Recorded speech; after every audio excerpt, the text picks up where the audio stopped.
10% Happier by Dan Harris. Let's start with a moment that millions of people witnessed, but almost nobody forgot, including Dan Harris himself. It's a Tuesday morning in 2004. Good Morning America, one of the most watched breakfast television programs in America. Dan Harris, a 32-year-old ABC News correspondent who had spent years covering wars in Afghanistan and Iraq, is sitting at the anchor desk, about to deliver a live news update to roughly 5 million viewers. Completely routine. He had done this hundreds of times. And then something happened that had never happened before. His heart began hammering. His lungs felt like they were being squeezed. The words on the teleprompter started blurring. He opened his mouth and what came out was almost nothing. Fragments. Stumbles. He looked, to anyone watching closely, like a man drowning on dry land. It was a full-blown panic attack. On national television. In front of 5 million people. Most people in Harris's position would have tried to bury the experience, chalk it up to a bad day, power through, never mention it again. That's what the culture of broadcast news demands. You're tough. You're unflappable. You project authority and calm no matter what's happening inside. But Dan Harris did something different. He eventually wrote a book about it.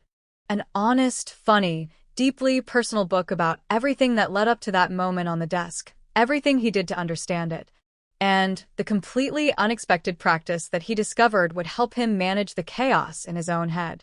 That practice was meditation. And if you think you know how this story goes, ambitious overachiever discovers yoga, finds inner peace, becomes annoyingly zen, you're wrong. It's much messier, more honest, and more useful than that. The book is called 10% Happier, and the title itself is a kind of mission statement. Not transform your life in 30 days. Not unlock unlimited happiness. Just, this thing I found made me about 10% happier. It's an almost deliberately unimpressive promise. And yet, in a world drowning in exaggerated self-help claims, that modesty is exactly what makes it credible. Let's walk through it from the very beginning. Part 1. The Correspondent. A life built on adrenaline. To understand why Dan Harris had a panic attack, you have to understand the life that produced it. And that life was, by almost every external measure, a remarkable success story. Harris grew up in the Boston area, the son of 2 doctors. He was bright, competitive, and driven from early on, the kind of kid who needed to win, who found his self-worth in achievement, who was constitutionally allergic to stillness or contentment.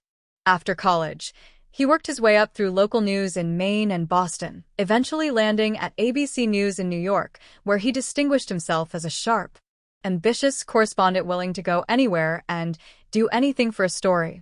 And he did go anywhere. After September 11th, he volunteered to be deployed to conflict zones Afghanistan, Pakistan, Israel, the Palestinian territories, Iraq. He covered firefights and suicide bombings and the grinding, terrifying reality of life in war. He was good at it. He thrived under pressure. The adrenaline of being in dangerous places, of doing important work in extreme conditions, fed something deep in him. It made him feel alive in a way that ordinary life, back in the comfortable safety of New York, couldn't quite replicate. But there was a cost. Years of trauma exposure. Witnessing violence, being surrounded by death and destruction. Operating in a constant state of hypervigilance took a toll on his nervous system that he didn't fully recognize while it was happening. When he came back from his final deployment and returned to stateside assignments, he found himself flat. Joyless. Unable to feel the normal pleasure of his life. He didn't connect it to what he'd been through overseas. He just knew he felt gray and disconnected. His response was characteristic. He didn't seek help. He self-medicated. Specifically, he started using cocaine, which he is remarkably frank about in the book. Not in a dramatic, rock-bottom way. He wasn't snorting it off bathroom counters at wild parties. He was doing it at home on weekends because it temporarily restored the feeling of being alive that combat had given him and that ordinary life wasn't providing. He also tried ecstasy. He rationalized it the way many high-functioning people rationalize substance use. He was still performing, still succeeding, still showing up. So how bad could it really be? He stopped eventually. His third psychiatrist finally helped him connect the drug use to the panic attacks, explaining that cocaine and ecstasy are potent stimulants that can destabilize the brain's emotional regulation systems, potentially for years after you stops. But even after stopping, even after therapy, even after the panic attack on live television that became a kind of reckoning, Harris was still left with the underlying problem that had driven him to drugs in the first place, a mind that wouldn't stop. A voice in his head that was relentlessly critical, endlessly comparative, perpetually anxious, and constitutionally incapable of letting him just be. This is the voice that the book is really about. Not the drugs, not the career, not the panic attack. Those are context. The real subject is the voice in your head. Because Harris eventually realized that his voice, or rather his relationship to his voice, was the source of most of his suffering. And that realizing this and finding a way to work with it rather than be controlled by it was the most important thing he ever did. Part 2. The Self-Help Swamp. Searching for answers in all the wrong places after the panic attack, Harris was assigned a new beat at ABC News, Religion. It wasn't his choice. His then-anchor Peter Jennings essentially told him to take it, sensing perhaps that Harris needed to engage with something beyond the pure adrenaline of conflict reporting. Harris was deeply skeptical. He was not religious. He found most organized religion either boring or suspect. And the world of American spirituality, which he would now have to cover professionally, struck him as a bizarre carnival of hokum and wishful thinking. But he did his job. He embedded with evangelical Christians and found himself genuinely moved by their community and their conviction, even while remaining unconvinced by their theology. He covered Joel Osteen, the prosperity gospel preacher who packed football stadiums with his message that God wanted everyone to be wealthy and successful. Harris found Osteen slippery and theologically dubious, a kind of cheerleader for divine entitlement, but was forced to acknowledge that Osteen was giving millions of people something they clearly needed, even if what he was selling wasn't exactly Christianity in any traditional sense. And then he encountered Eckhart Tolle. Tolle was, at that time, one of the most famous spiritual teachers in the world. His books The Power of Now and A New Earth had sold tens of millions of copies, largely because Oprah had anointed him the spiritual guide of the moment. Harris interviewed him and found the experience disorienting. Tolle was capable of saying something genuinely profound, something that landed with the force of real insight, and then, in the very next breath, saying something completely untethered from any evidence, something mystical and vague and impossible to evaluate. He mixed brilliant psychological observation with what Harris could only describe as woo. But some of what Tolle said stuck. Specifically, his description of the ego. Tolle argued that human beings are governed, almost without knowing it, by an incessant voice in their heads, a voice that is engaged in constant self-referential commentary, constantly judging and labeling and comparing and fearing. This voice, Tolle said, is what most people think of as themselves. But it isn't. It's the ego. And the ego has one primary mode of operation: dissatisfaction. It defines itself through wanting more, through comparison with others, through the stories it tells about past grievances and future threats. It is almost never in the present moment, because the present moment, simple, ordinary, just this, doesn't give the ego anything to work with. The ego feeds on narrative, on drama, on problems to solve and enemies to resent and achievements to chase. Harris recognized this immediately. He recognized the voice. He recognized the comparing, the restlessness, the inability to just stop. He recognized the way his mind would find him laying in bed on a perfectly fine Sunday morning and manufacture anxiety about things that hadn't happened yet, problems that might never materialize. He recognized the relentless drive to achieve, not because achievement felt good, but because the ego measured its survival in trophies. And he recognized the exhaustion of living that way, of never arriving, never being enough, never being able to rest. But Tolle's prescription, essentially become conscious of the present moment, dissolve the ego through presence, felt elusive to Harris. How exactly do you do that? Tolle's answer was something like, you just do it. You become aware. You notice. The present moment is always here, always available, the only thing that ever actually exists. Which sounds beautiful and feels completely useless as practical guidance. Harris went next to Deepak Chopra, the other titan of the mainstream American spirituality world. He found Chopra charming and charismatic, brilliant in some moments and maddening in others, a man who mixed legitimate insights about consciousness with what Harris considered pseudoscientific gibberish about quantum fields and cosmic consciousness. Harris liked him personally more than he expected to. He trusted him intellectually less. He also encountered Ted Haggard, the evangelical megachurch pastor who at the time was one of the most powerful religious figures in America and who, while Harris was covering him, was exposed as having a secret relationship with a male prostitute and a methamphetamine habit, despite publicly campaigning against homosexuality. It was one of the most dramatic falls from grace in American religious life, and Harris covered it up close. It deepened his skepticism about anyone who claimed to have the answers, who presented a life of spiritual achievement as evidence that they'd solved the human condition. The message of this entire section of the book is something Harris states explicitly. The self-help world is full of people selling transformation they haven't actually achieved, certainty they don't actually possess, and promises that aren't actually deliverable. The packaging is often extravagant, the stages, the theatrics, the best-selling books with titles that promise to change everything. The contents, when you look closely, are often thin. And the best of what's in them, the genuine insights that actually help people, are usually borrowed without attribution from a tradition that existed long before any of these gurus. Buddhism. Part 3. The voice in your head, meeting the ego properly. Before we go further, let's spend some real time with the central psychological concept of this book, because it's the one that everything else is built on. The voice in your head, the ego, the monkey mind, whatever you want to call it. Harris uses all of these terms. Understanding what it actually is and how it actually works is the prerequisite for everything that follows. Here's the most honest description of it. Right now, as you're listening to this, there is a commentary track running in your mind. It's evaluating what you're hearing.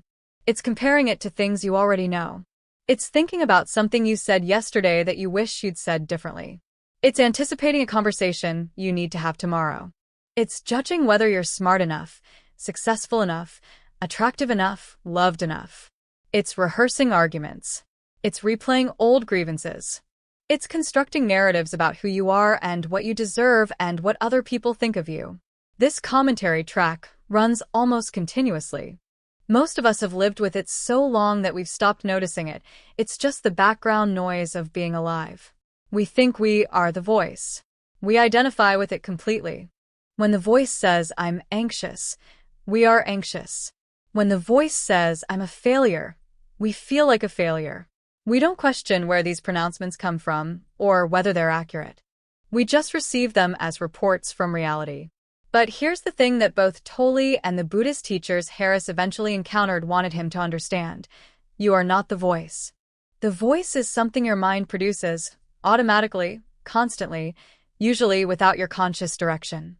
The thoughts arise the same way your heartbeat arises, without your choosing them. And if the thoughts arise without your choosing them, then you are not the thoughts. You are the one who notices the thoughts, the observer, the awareness in which the thoughts appear. This sounds like philosophy. It is philosophy, but it has enormous practical consequences. Because if you can create even a small gap between the thoughts and your identification with them, if you can notice there's the voice telling me I'm a failure rather than I am a failure, you have introduced a sliver of freedom into what felt like an iron cage. You haven't stopped the voice. You haven't solved anything, but you've changed your relationship to it. And that change, modest as it sounds, is the beginning of everything. The ego, and here Harris is drawing on both Tolle and the Buddhist conception, has several characteristic patterns that are worth knowing because you'll recognize them immediately. The first is comparison. The ego defines itself largely through comparison with others. It is not enough to be doing well. The ego needs to be doing better than the person next to you, better than the version of you it imagines you should be, better than yesterday. And because this comparison is continuous and because there is always someone doing better on some dimension, The ego is almost never satisfied. Harris describes this as the ego's fundamental operating mode, always moving the goalpost, always finding the next benchmark that would finally prove worthiness, never arriving. The second is its obsession with past and future. The ego thrives in story, in the narrative of what happened before and what might happen next.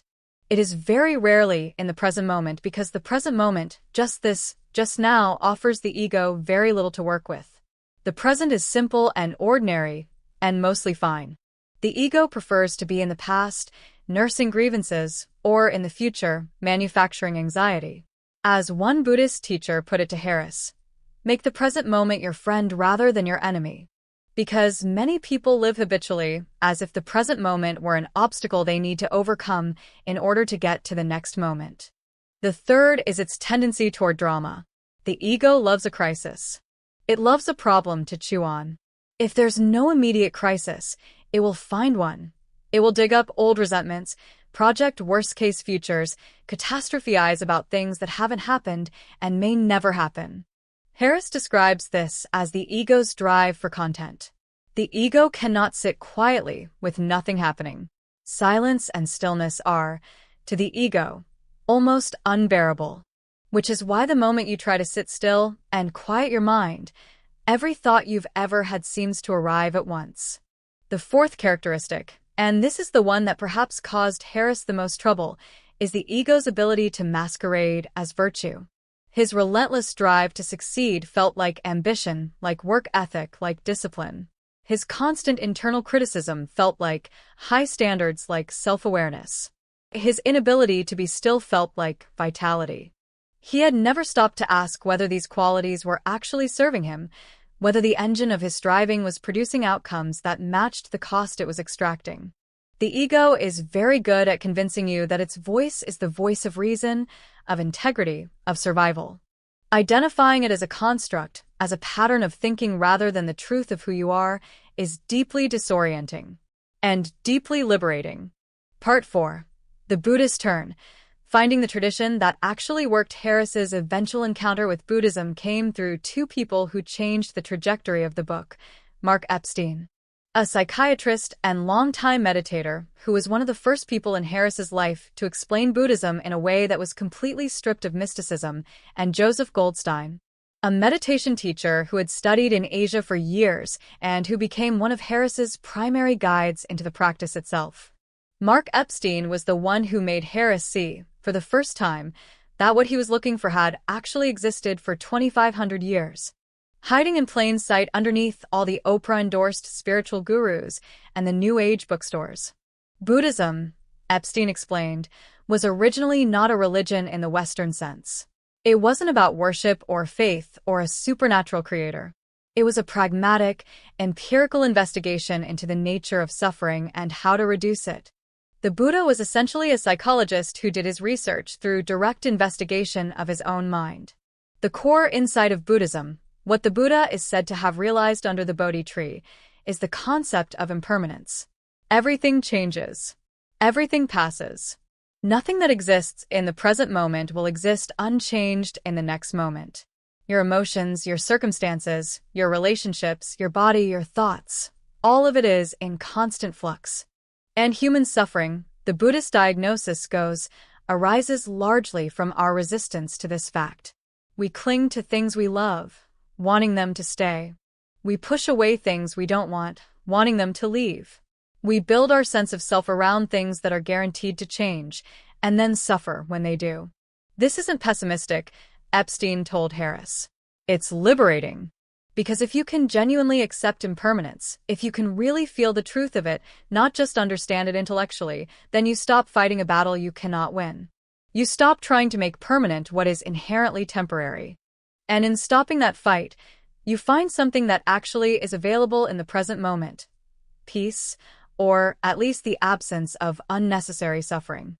Harris found this immediately more useful than anything Tolle or Chopra had offered because it made philosophical claims that were testable through direct experience rather than through faith. You didn't have to believe in anything. You just had to sit down, pay attention to what was actually happening in your mind, and see for yourself. Enter Joseph Goldstein.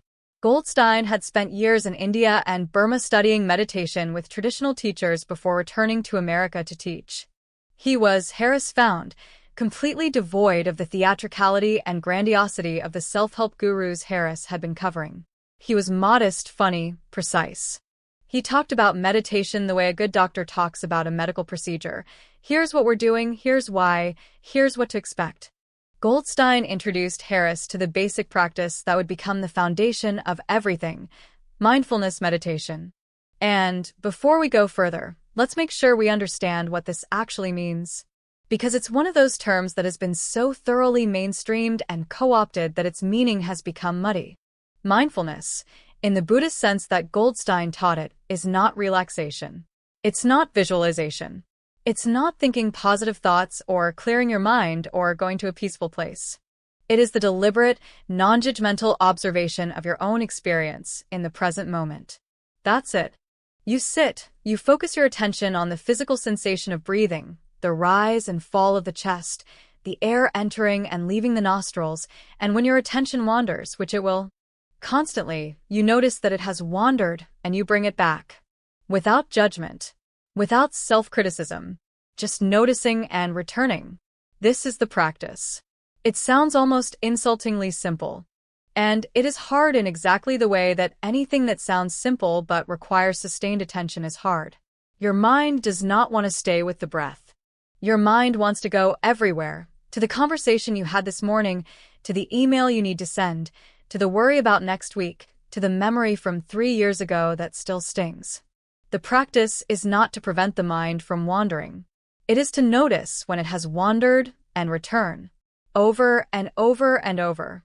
What this builds over time is something that Harris came to think of as the space between stimulus and response. Normally, when something happens, a rude email arrives, a colleague says something dismissive, traffic makes you late, the reaction is almost instantaneous.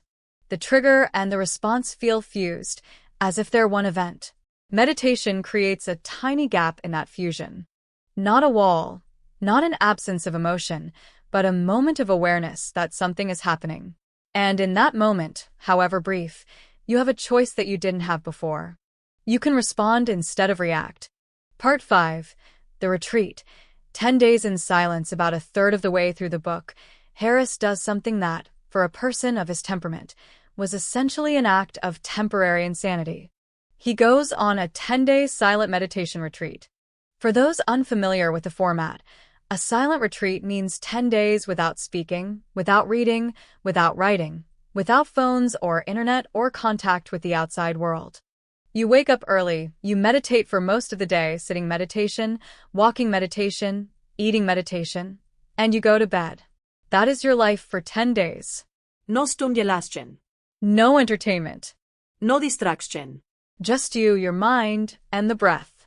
For someone like Dan Harris, a hyperactive, fast-talking, adrenaline-addicted news correspondent who considered the ability to be entertained by his own mind approximately zero, this was genuinely difficult to contemplate. He almost didn't go. He went because Goldstein and the other teachers he'd been working with were clear that a retreat was where the real work happened. You could meditate at home for years and make incremental progress. Or you could go deep into a retreat environment and experience, in a compressed form, what the practice was actually capable of. He went. It was, as he describes it, both more miserable and more illuminating than he expected. The first few days were dominated by the noise of his own mind, the relentless chatter, the restlessness, the boredom, the sudden awareness of how much of his internal life was spent on absolute nonsense. The voice that had always been there was suddenly impossible to ignore because there was nothing else. No phone to check, no news to consume, no conversation to have. Just the voice, talking endlessly about nothing. And then, somewhere around day 4 or 5, something shifted. Harris describes it as getting behind the waterfall. The cascade of thoughts was still there. It never completely stops, but he found he could watch it from a slight distance, without being so thoroughly swept away. The thoughts arose and passed. Emotions arose and passed. Moments of irritation, moments of unexpected joy, moments of profound boredom, moments of something that felt like peace. all of it arising and passing, without any of it being quite as solid or permanent as it had always seemed. He also experienced, during the retreat, a flood of creativity that surprised him. Ideas began arriving, not forced, not generated through deliberate effort, but spontaneously arising in the space that silence and stillness had opened. He had notebooks filled by the end. This was consistent with what the neuroscience of meditation suggested. Clearing the mind of habitual clutter seems to create conditions for novel thought. It's related to the default mode network, the brain's idle state, which is active when we're not focused on external tasks, and which meditation seems to modulate in ways that enhance creative insight and self-referential thinking. By the time he left the retreat, Harris didn't feel like a different person. He felt like himself, but with slightly more room. The voice was still there. The ego was still there. But he felt, for the first time, like he had some distance from it. Like it didn't have to run the whole show. Part 6. The Science. Why this isn't just wishful thinking. One of the things that most distinguishes 10% Happier from other meditation memoirs is Harris's insistence on the science. He is a journalist. He trusts evidence. And he was not willing to advocate for a practice he couldn't verify through something more rigorous than personal testimony. So he looked at the research. And what he found was striking. By the time Harris wrote this book, there was already a substantial body of peer-reviewed research on what meditation actually does to the brain. MRI studies had found that long-term meditators showed measurable differences in brain structure, specifically thicker gray matter in the areas associated with attention, interoception, and sensory processing. The insula and prefrontal cortex were larger in meditators. These are the brain regions associated with self-awareness, decision-making, and emotional regulation. Perhaps more striking was the research on the amygdala, the almond-shaped structure deep in the brain that processes threat and fear and triggers the fight-or-flight response.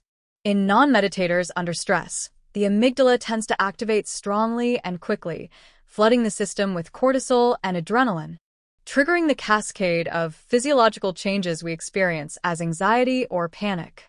In long-term meditators, the amygdala responds to stress differently, more slowly, less intensely, with faster recovery. The structure of the threat detection system appears to be modified by sustained practice. There was also research on what's called the default mode network, the set of brain regions most active when we're not focused on any particular external task, when we're daydreaming or ruminating or engaging in self-referential thought. The default mode network is, essentially, the neurological substrate of the ego, the background processing engine that produces the voice in your head. Brain imaging studies found that experienced meditators showed different patterns of default mode network activity. The network was less dominant, less controlling, less constantly running the background narration. And beyond the neuroscience, there was clinical research on outcomes. Mindfulness-based stress reduction. The clinical protocol developed by John Kabat-Zinn at the University of Massachusetts had been tested in controlled trials across dozens of clinical populations. The evidence suggested meaningful reductions in anxiety, depression, chronic pain, and the psychological distress associated with serious illness. The research wasn't perfect. Meditation studies have methodological challenges, and some findings haven't replicated cleanly. But the overall picture was clear enough that Harris, the skeptic, was satisfied. This wasn't pseudoscience. There was a real effect with a plausible biological mechanism that had been documented repeatedly by independent researchers. Harris was particularly struck by the concept of neuroplasticity, the brain's capacity to change its structure and function in response to experience. For most of the 20th century, the scientific consensus was that the adult brain was essentially fixed, that the neurons and connections you had by early adulthood were what you had, and that significant structural change wasn't possible. We now know this is wrong. The brain remains plastic throughout life. It changes in response to what you practice, what you attend to, what you repeatedly do. And meditation, as the research showed, was a form of practice that produced measurable structural change. The brain you have is not the brain you're stuck with. Part 7. The Working Meditator, bringing it into real life. The part of the book that tends to resonate most with people who are genuinely trying to figure out whether meditation is for them is the section on what it actually looked like to incorporate practice into a demanding, distracted, non-monastery life. Because Harris is very clear that he is not a monk. He was, throughout the writing of this book, a working journalist with a demanding career, a complicated personality, and precisely zero interest in wearing robes or renouncing the material world. He meditates, at his peak, for about 30 minutes a day. He sometimes does 20. He sometimes does 10. He misses days.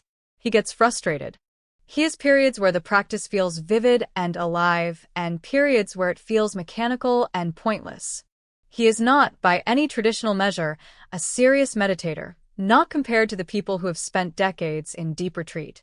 But he's found that even a modest, imperfect, inconsistent practice produces real effects in daily life, and he thinks that's worth talking about honestly rather than pretending that only deep, consistent, expert-level practice is worth having. He describes specific moments where the practice showed up in his daily life in ways that surprised him. Moments in contentious work meetings where he noticed himself about to say something reactive and defensive and found, for the first time, a fraction of a second of choice. Moments of irritation that, through some mechanism he couldn't fully explain, dissolved more quickly than they used to. Moments of anxiety about work or his career that he could observe rather than be swallowed by. He also addresses one of the most common fears about meditation among competitive, ambitious people, the fear of losing your edge. The worry that if you cultivate equanimity, if you stop being driven by anxiety and the ego's relentless hunger for more, you'll also stop caring about your work, stop striving for excellence, stop achieving. This fear, Harris found, was unfounded. His meditation teachers had a name for the principle that addressed it. Don't be a mindless pushover. Or, as the meditation teacher Manindra put it, there is a difference between being simple and being a simpleton. The equanimity that meditation cultivates is not the same as not caring. It's caring without being attached to outcomes in a way that paralyzes you or destroys you when things don't go as planned. The meditation teacher Shin Zen Young gave Harris a formulation that he found particularly useful. Respond, don't react. Responding means engaging fully, bringing your best judgment and energy to a situation. Reacting means being controlled by the situation, hijacked by the automatic emotional response, losing the capacity for clear thought. Meditation doesn't make you not care. It makes you more capable of caring effectively because you're not constantly being derailed by the automatic machinery of the ego. Harris describes this as the discovery of what the teachers called enlightened self-interest. He found that being less reactive made him better at his job, not worse. He found that pausing before firing off an angry email, something he was previously incapable of, made his relationships with colleagues significantly smoother. He found that the space between stimulus and response, even a tiny sliver of it, was enormously useful in a demanding, high-conflict profession. Part 8. The Ego System, Ambition, Compassion, and the Unlikely Alliance. One of the most surprising turns in the book is the chapter on compassion, surprising because it's not obvious. Going in, why a book written by a self-described competitive, slightly narcissistic news anchor would have a whole chapter on compassion. But Harris takes it seriously, and it's worth understanding why. Traditional Buddhist practice doesn't just cultivate mindfulness, clear seeing, equanimity, the ability to observe your own mind. It also cultivates what the Buddhists call metta, which is usually translated as loving-kindness or compassion. There's a specific practice in which you deliberately generate warm feelings toward yourself and others, starting with yourself, moving outward to people you love, to neutral people, to difficult people, and eventually to all beings. It sounds sentimental. Harris was extremely skeptical. But the research on compassion practice was, if anything, more robust than the research on mindfulness. Studies found that people who practiced metta showed increased activity in the regions of the brain associated with positive emotion. They showed greater activation of circuits associated with empathy and social connection. And this is the part that most surprised Harris. They reported being happier. Not in a vague, self-reported way. Measurably happier on validated psychological measures compared to control groups. The Dalai Lama, whom Harris briefly encountered and discusses in the book, had a framework for this that Harris found unexpectedly useful. The distinction between foolish selfishness and wise selfishness. Foolish selfishness is pursuing your own interests in a way that creates isolation, resentment, and damaged relationships, burning bridges for short-term gains. Treating people as instruments rather than ends, accumulating the kind of success that leaves you entirely alone at the top. Wise selfishness is recognizing that your own well-being is deeply intertwined with the well-being of others, that acts of kindness and generosity produce genuine positive feeling in the giver.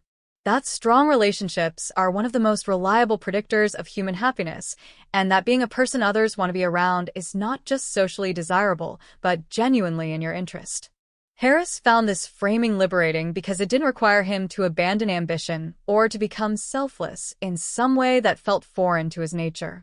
It just asked him to be selfish more intelligently, to recognize that the kind of success he actually wanted, the kind that would leave him genuinely satisfied rather than perpetually hungry, required a relationship with other people that his current mode of self-centered striving was undermining.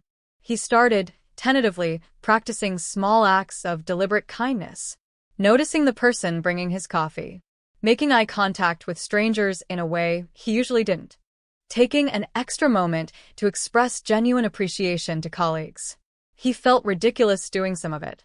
He also found that it worked, that these tiny, awkward gestures of warmth produced a palpable shift in his mood and his sense of connection to the world around him. Part 9. Response versus reaction. The skill that changes everything. We've been circling around this idea, but it deserves its own focused attention, because it might be the most practically useful thing in the entire book. The distinction between responding and reacting is ancient. It's essentially Stoic philosophy. It's Frankl's space between stimulus and response. It's what cognitive behavioral therapists call metacognition. But Harris came to it through meditation, and the meditation framing is particularly clarifying. A reaction is what happens when the brain's automatic systems take over, when the amygdala fires, when the ego's pattern-matching machinery kicks in, when the ingrained habits of mind produce an output without anything you'd meaningfully call you being involved. The email arrives, the anger rises, the sharp reply is typed and sent, all before you've had a genuine moment of conscious choice. The reaction feels like a choice. It isn't really. It's the automatic system expressing itself through you. A response is something different. A response happens when there's a beat, however brief, between the trigger and the output. When something in you notices that you've been triggered, that the emotion is real, but that the automatic reaction might not be the best move. When you can feel the anger or fear or irritation without being entirely controlled by it. And in that moment of noticing, you have actual options. You can still say what you were going to say. Sometimes the automatic reaction is actually right, but you're saying it because you chose to, not because the machinery ran without you. The practices that build this capacity are what Harris found meditation was actually for. Every time you sit and watch your breath and notice your mind has wandered and bring it back without harsh self-judgment, you are training the noticing muscle. You are building the capacity to observe your own mental activity rather than just being swept along by it. And that capacity, as Harris found, and as the research consistently suggests, transfers to daily life. The same noticing that brings your attention back to the breath in meditation can bring your attention back to the present moment when an email makes you angry. The same non-judgmental observation that lets you watch a thought arise and pass can let you watch an emotion arise and pass before you've acted on it. This is the 10%. This is what the title means. Not a dramatic transformation, not the elimination of suffering, not the arrival at some permanent state of serenity. Just this, a slightly greater capacity to notice what's happening in your own mind and to choose, slightly more often than before, how to engage with it. Part 10. The present moment. Why now is the only place anything actually happens. This is the most philosophically rich section of the book, and it's the one Harris handles with the most care. Because it touches on ideas that can sound like obvious platitudes, but that, when taken seriously, change everything about how you relate to your life. Be present. You've heard it 1,000 times. From yoga teachers, from wellness influencers, from inspirational memes and motivational posters. It sounds like a pleasant reminder to stop staring at your phone. And it is that. But Harris, through his encounters with Buddhist teachers who had spent their lives investigating this idea with rigor and precision, came to understand that it was something much more radical than a self-care suggestion. The claim is this: the present moment is the only place anything ever actually happens. The past is memory, a mental representation of something that no longer exists. The future is imagination, a mental representation of something that has not yet occurred. The only thing that is ever actually happening, in any direct experiential sense, is right now. This conversation, this breath, this sensation in your body as you sit or walk or lie wherever you are. Everything else is thought. And yet, and here is the strangeness that the Buddhist teachers invite you to actually notice, most of us live almost entirely in thought. We wax nostalgic about the past. We anxiously project into the future. We rehearse conversations that haven't happened. We replay events that are over. We plan and worry and strategize and daydream. The actual present moment, the physical reality of right now, the texture of the air, the weight of your own body, gets perhaps 5% of our attention at any given moment, if that. The rest of the bandwidth is occupied by the voice, producing content about everything except what's actually here. The consequence of this is subtle but enormous. We are in a perpetual state of mild dissatisfaction because the present moment, which is always relatively ordinary, never matches the imagined future in which we'll finally have what we want, or the idealized past in which things were better. We are, as the Buddhist texts put it, propelled by desire and aversion, always moving toward what we want and away from what we don't want, and almost never just here, just this. Harris isn't saying that planning is bad. He's not saying you should never think about the past or future. He's saying that the quality of ratio matters. That there's a difference between consciously, deliberately thinking about tomorrow in order to prepare for it, and spending your entire dinner with your family mentally composing a work email that could wait until morning. The first is thinking. The second is being driven by the machinery of the mind, by the ego's compulsive need for content, rather than choosing. And meditation, practiced consistently, begins to shift that ratio. Not dramatically, not overnight, but slowly, over months and years, the present moment becomes a little more available. The default is still the voice, still the wandering mind, still the past and future. But there are more moments of actual presence. More moments of noticing the food you're eating, the person you're talking to, the world immediately around you. More moments of being in your life rather than thinking about it. Part 11. And no attachment. The most misunderstood Buddhist idea. Harris devotes significant space to clearing up what he considers the most common and most damaging misconception about Buddhist practice. The idea that it requires you to stop caring about outcomes. That non-attachment means detachment. That wanting to succeed and meditate are fundamentally incompatible because one requires passion and drive, and the other requires serenity and release. This misconception is so widespread that Harris found it was the single biggest objection he got from his colleagues in the news industry when he mentioned that he meditated. Aren't you afraid you'll lose your edge? Doesn't it make you not care? How do you stay competitive if you're all Zen? The correct understanding of non-attachment, which Harris heard expressed most clearly by his meditation teachers and confirmed through his own practice, is something much more nuanced. It doesn't mean not caring whether you succeed. It means caring whether you succeed without your sense of self being completely tied to the outcome. It means doing everything in your power to achieve your goals while holding them lightly enough that if things don't go as planned, you're not destroyed. The formulation Harris finds most useful comes from his teachers. Do everything you can, then be at peace with whatever happens. Another version is the concept of working toward a goal without being attached to the outcome. You write the best book you can. You make the strongest pitch you can. You show up fully and give everything you have. And then, this is the part that requires practice.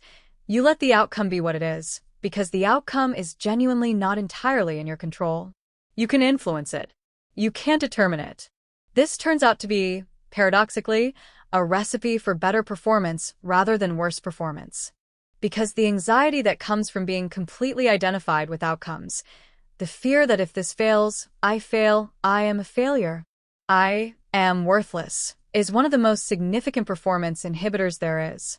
The athlete who needs to win rather than simply playing their best game tends to choke at crucial moments. The professional who needs this project to succeed or their career tends to make worse decisions than the one who simply wants to do excellent work. Non-attachment isn't the absence of desire. It's the presence of desire without the ego's all-or-nothing investment in the result. And it allows you to work harder and more effectively because you're not constantly being undermined by the fear of what failure would mean about you. Part 12. The Wider World. Meditation moves mainstream by the final chapters. Harris zooms out from his personal story to look at what was happening to meditation in the broader culture, and what he found there was striking, because it spoke to a moment that now seems like the early stages of a genuine cultural shift. By the time 10% Happier was published in 2014, meditation was already making remarkable inroads into places that would have seemed utterly incongruous a decade earlier. Silicon Valley had adopted it with characteristic enthusiasm. Wired magazine had called it the tech world's new caffeine. Companies like Google, Apple, and General Mills had begun offering employee meditation programs. The U.S. Marines were experimenting with mindfulness training to improve performance under combat stress. Sports teams were using it. Hospitals were incorporating it into pain management programs. Schools were piloting it as an intervention for student anxiety. Harris tracked these developments with mixed feelings. On one hand, he was genuinely excited. If meditation was going mainstream, if it was being stripped of its new age associations and understood as a practical brain training tool, more people would try it and more people would benefit from it. The medical and psychological establishment was increasingly backing it, which gave it credibility that individual testimony couldn't. On the other hand, the mainstreaming of meditation was producing exactly the kinds of distortions that traditionalists had warned about. Meditation apps were promising results in 5 minutes. Corporate wellness programs were teaching a stripped-down, decontextualized version of mindfulness that bore only a superficial resemblance to what Harris had learned from serious teachers. And some scholars of Buddhism were raising pointed questions about what happened when you extracted a practice from the ethical and philosophical tradition that gave it meaning, when you took mindfulness and sold it as productivity enhancement while leaving out the parts about compassion, non-attachment, and the reduction of suffering. Harris grappled with these concerns honestly. He acknowledged that the commodification of meditation was real and that some of what was being sold under the mindfulness brand was thin. But he ultimately concluded that getting more people practicing, even in an imperfect, secular, app-mediated form, was better than keeping the practice sequestered in retreat centers and monasteries where most people would never encounter it. If the practice worked, and he believed the evidence showed it did, then getting people to try it in whatever form they could access was worth the compromises. He ended the book with a vision, almost embarrassingly earnest for someone who had spent most of it being relentlessly sardonic, of a world in which meditation was as commonly practiced as dental hygiene. Not because everyone would achieve enlightenment, but because 10% happier, multiplied across billions of people, was not a trivial thing. It was, potentially, a profound reduction in the collective amount of unnecessary human suffering. Part 13. The title finally explained why 10% is enough. Before we get to the critique, let's spend a moment really sitting with the title. Because Harris chose it carefully, and it deserves more attention than it usually gets. The phrase, 10% happier, emerged organically. After returning from the retreat, after establishing a regular practice, Harris started noticing changes that were real but modest. He was calmer. He was slightly less reactive. He was able to notice his own mental states with a little more distance and a little less identification. He was, by his own honest assessment, meaningfully better at being a human being than he had been before. When colleagues asked what was different, he found himself reaching for the most accurate description he could manage. And the most accurate description wasn't transformed, or awakened, or at peace. It was something like, I'm about 10% happier than I was. Meditation made me about 10% happier. It's working. Not spectacularly, but genuinely. The reason this framing matters, the reason it stuck and became the title, is that it's a direct counter to the cultural default, which is that self-improvement either changes everything or changes nothing. We're sold transformation. We're sold revelation. We're sold the before and after, the rock bottom and the redemption arc, the life-altering breakthrough that divides your existence into what came before and what came after. Harris is saying, that's not how this works. That's not how almost anything works, when you're being honest. Change is usually incremental. Improvement is usually modest. The practice produces something real, but the something real is proportionate to reality rather than to the marketing copy. And that's okay. 10% is real. 10% matters. 10% compounded over years is actually significant. And the expectation of anything more is exactly the kind of grandiose self-help promise that produces disillusionment when reality inevitably doesn't match it. It's the same philosophy at the heart of the practice itself. Small, consistent, non-dramatic effort, sustained over time, producing genuine change that never announces itself as transformation.